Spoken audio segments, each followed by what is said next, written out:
Najua naongea na wengi ambao walikuwa wameamini Mungu, ambao walikuwa wana maono makubwa, lakini sasa maono hayo yamefilisika. Nimekuja nikuambia kwamba hautafilisika.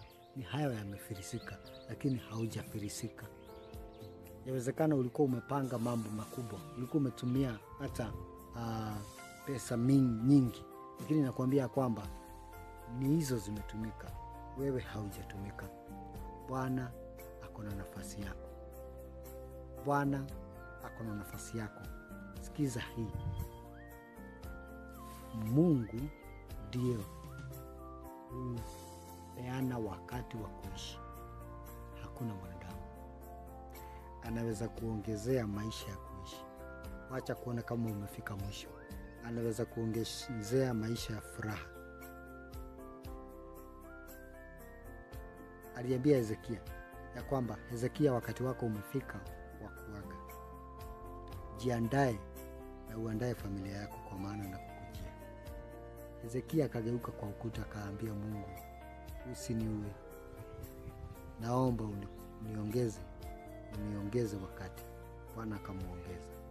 Kwa nini unataka kujinyonga? Kwa nini unaona kama umefika mwisho? Kwa maana umepoteza watoto, umepoteza Bwana. Nakuja nikwambia kwamba usiogope. Mungu atakuongezea wakati wa kuishi.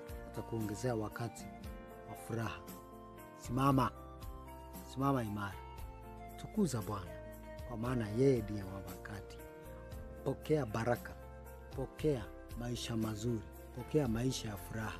Usitegemee mwanadamu, kwa maana mwanadamu hana kuongeza maisha. Mungu ndiye huwa anaongeza maisha. Ondokea mabishano ya wanadamu. Ondokea watu ambao wanakejeli. Waondokee. Ndani yako weke imani. Weka imani ya kuendelea. Weka imani ya kwamba Mungu ni mwaminifu. Usiondoe hiyo akili. Weka akili yako ya kwamba Mungu ni mwaminifu.